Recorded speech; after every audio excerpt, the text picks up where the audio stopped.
लेवलिन Joshi astro channel में आपका स्वागत करता हूँ। मैं आपको बताऊंगा कि नीच का ग्रह कई बार नुकसानदायक भी होता है तो कई बार लाभदायक भी होता है।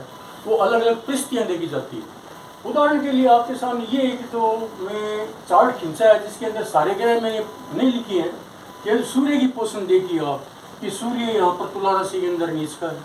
यहाँ पर आप दूसरी चार्ट देखिए, यहाँ पर चंद्रमा जो है वृश्चिक राशि में नीच का है। इनके अंश होते हैं अलग अलग, उसके हिसाब से देखते हैं। ये नीच के अंश में है। यहाँ बृहस्पति आप देख रहे हो मकर राशि के अंदर, ये भी नीच के ग्रह हैं।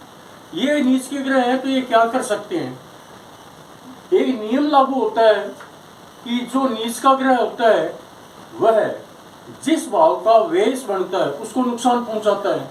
तो ये जो सूर्य है, ये सूर्य क्या है कि जो शत्रु भाव है उसका वेश बन रहा है, तो ये शत्रु भाव को, रोग भाव को नुकसान पहुंचाएगा। यहाँ तक तो ठीक है, लेकिन ये सूर्य अगर मान लो यहाँ है तो अपने से अगले वाले भाव का नुकसान करेगा। अगले वाले, इस जातक का अगला भाव 8वां भाव है, ये 8वीं राशि बैठी हुई है, तो यहाँ ये क्या नुकसान कर सकता है। 8वां भाव जातक की आयु का होता है। जातक की आयु के साथ साथ में उसकी मृत्यु का निर्धारण भी करता है, जिसे 22वां दृष्टांत भाव।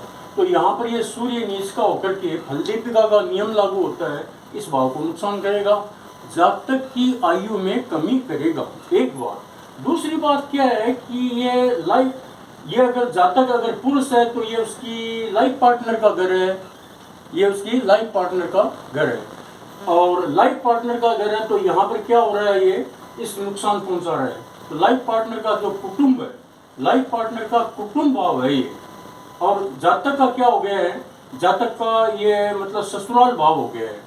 जातक खुद का ससुराल भाव है उसको नुकसान करेगा, लाइफ पार्टनर अपने घर को नुकसान करेगा, और ये खुद रोगी रहेगा या चिड़चिड़ा स्वभाव का होगा, तो जातक की तो आयु छीण करेगा ही करेगा, साथ में जातक का भी नुकसान पहुंचाएगा। इस तरह से बात होती है। यहाँ से आप देखिए कि मंगल भी, यहाँ मंगल की राशि में चंद्रमा नीच का हो गया है, तो वही बात यहाँ पर है कि लाइफ पार्टनर जो है उसका तो एक कुटुंब स्थान है, जातक का क्या है, ससुराल स्थान होता है। ये जो है जातक, ये इसकी आयु को छीन करेगा चंद्रमा, प्लस ये चंद्रमा कौन से भाव का, व्यय भाव में बैठा है, ये अपनी चतुर्थ भाव के अंदर व्यय भाव में बैठा है। तो ये जातक जो है यहाँ चंद्रमा बैठा हुआ क्या नुकसान करेगा, जातक की माता का कुछ न कुछ नुकसान करेगा, चाहे उसकी स्वास्थ्य में डाउन करे या कुछ और करे। ये तो इसका एक पक्ष हुआ, लेकिन दूसरा पक्ष ये देखिए कि यहाँ पर अगर ये सूर्य नीच का है या चंद्रमा नीच का है या बृहस्पति, यहाँ पर ये वही बात बृहस्पति के साथ में लागू होती है कि 7वें घर के अंदर ये बृहस्पति नीच का बैठा हुआ है तो जातक की आयु को छीण करेगा, और साथ साथ के अंदर ये खुद का भी नुकसान करेगा, क्योंकि शत्रु भाव का मालिक होकर यहाँ बैठ गया है तो जातक की जो पत्नी होगी उसकी भी साथ साथ में आयु कम हो जाती है। लेकिन यहाँ पर दूसरी बात लागू होती है कि चंद्रमा यहाँ केंद्र में बैठ जाता है, या चंद्रमा यहाँ कहीं बैठ जाता है मेष राशि में, या चंद्रमा चतुर्थ भाव में बैठ जाता है, तो क्या होगा कि नीच भंग राजयोग लागू हो जाता है। तो उस कारण से ये बृहस्पति कतई नुकसान नहीं करेगा, यहाँ से फलादेश तुरंत चेंज होता है। यहाँ पर ये सूर्य मान लो नीच का है, लेकिन सूर्य के साथ में अगर शुक्र ग्रह यहाँ बैठ गया, जिस राशि के अंदर ये बैठा है तो वह ग्रह केंद्र में यहाँ पर आ गया, या लगन में जाने का सवाल नहीं है।